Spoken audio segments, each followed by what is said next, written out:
La crise a touché tout le monde. Notre horizon est parsemé de nuages noirs. Certains projets de notre association ressentent les effets de cette crise. Tout en restant voilé, notre soleil refait son apparition.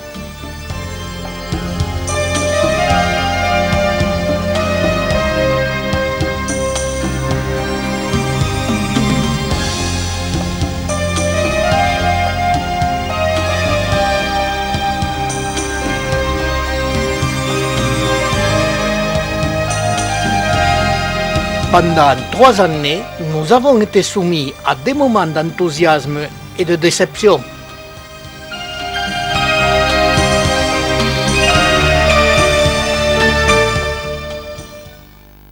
Pas de problème pour notre centre de documentation. Il est toujours au centre culturel et en sécurité. Dans ce centre, environ 150 livres sont consultables par tout le monde. Nous avons en stock autant de livres qui attendent la réalisation du projet de collection associative. Les défauts de notre centre de documentation sont multiples. Il profite aux amateurs proches sans être adhérents à notre association, alors que nos membres lointains, payant cotisation, participant à la vie de notre association, ont un accès difficile. Avec la nouvelle publication de notre DVD-ROM, nous avons en partie résolu ce problème, en vous donnant accès aux informations essentielles. Et chaque année, une nouvelle famille végétale contenant des plantes succulentes vous sera présentée. Pour le DVD, nous continuerons notre présentation de voyages sur site, de conseils de culture et autres sujets. Nous approchons de notre 20e année de publication vidéo, ce qui est unique au monde. Notre revue annuelle s'améliore chaque année. Ces publications sont associatives et tout le monde peut y participer. Notre photothèque, très importante, était analogique. Elle est devenue numérique. Vous la recevrez classée par famille dans nos DVD-ROM. Pour toutes ces publications, avec chaque année des informations uniques, nous continuerons sans problème. Il y a 3 ans, j'étais contacté par des autorités. Monsieur le maire, le conseiller général, l'architecte et le propriétaire d'une jardinerie, pour la réalisation d'un jardin botanique sur ce domaine de Monestier. Cette proposition, pour moi, était très intéressante. J'ai 74 ans et passionné de plantes succulentes depuis l'âge de 7 ans. Ma collection étant très importante, je désirais la réduire et en assurer sa continuité. C'est le problème de toutes les vieilles collections. Leur projet étant très intéressant, je proposais la réalisation d'une serre associative, à laquelle le propriétaire de la jardinerie La Main Verte adhérait avec enthousiasme. Le projet est de construction complexe. Il implique la mairie de Monestier, la communauté des communes du Ségala, le propriétaire de la jardinerie et l'architecte en étant les maîtres d'œuvre, et par la suite assurant la gestion. Notre association ne s'occupant que de la serre aux plantes succulentes. Ce projet a pour lieu de réalisation le domaine de Monestier. Ce domaine s'étend sur 9 hectares. Je souligne que le village de Monestier est un village classé et soumis aux règles des monuments de France.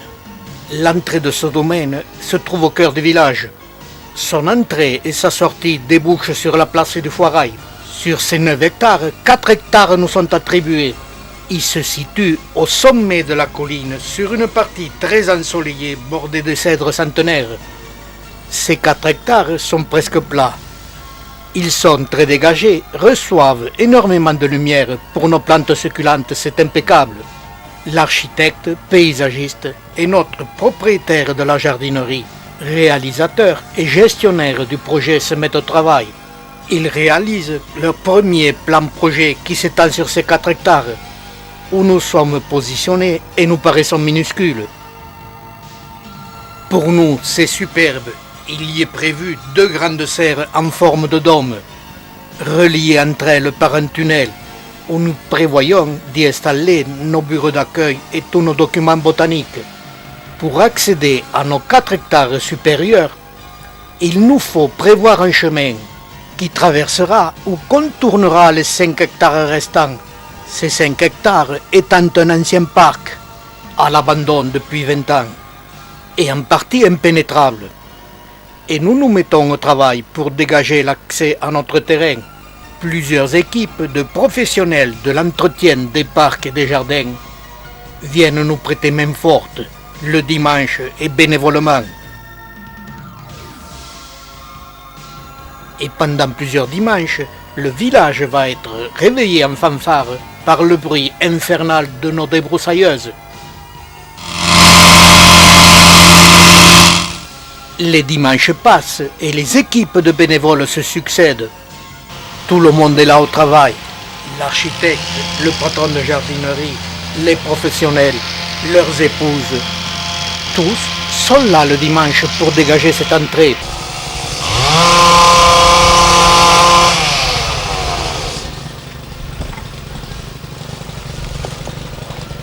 Au fur et à mesure que ce travail s'effectue, nous découvrons une merveille végétale et architecturale.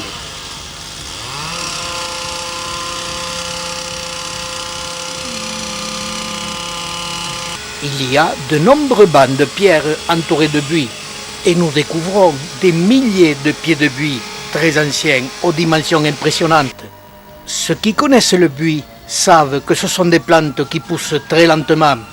Cette plante demande peu de soins et peut vivre plusieurs centaines d'années. Cette plante est d'une valeur inestimable pour les architectes paysagistes.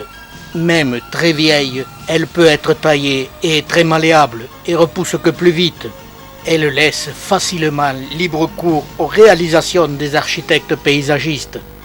Il y a aussi de nombreux rochers qui ne demandent qu'à être mis en valeur. Sur ces rochers, à l'état naturel, il y a des plantes succulentes et d'autres petites merveilles végétales nous ont surpris.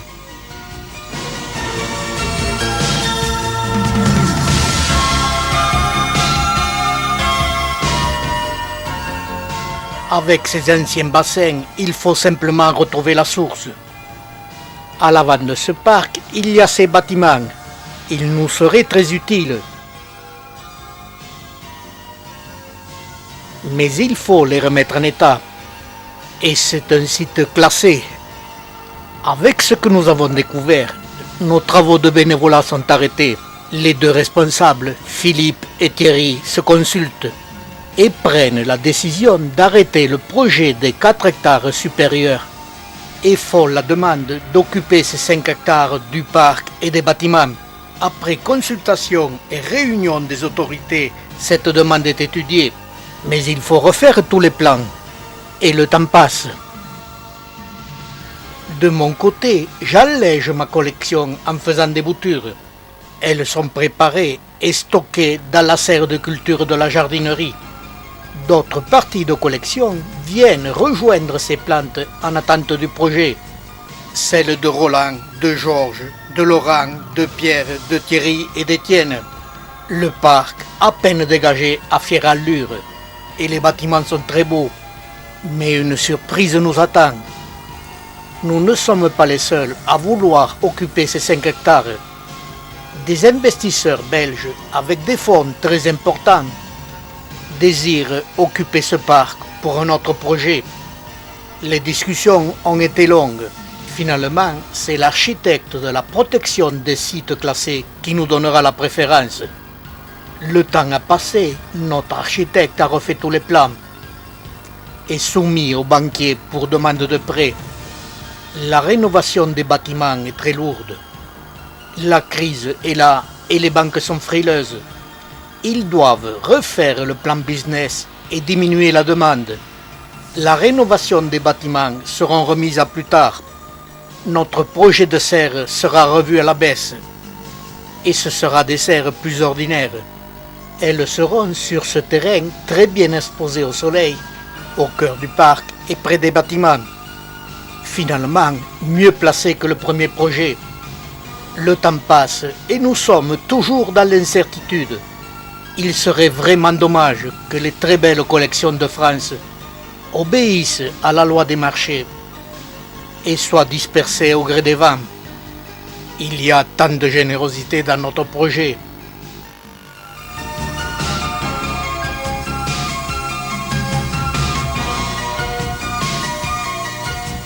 Le vent devrait balayer tous ces nuages.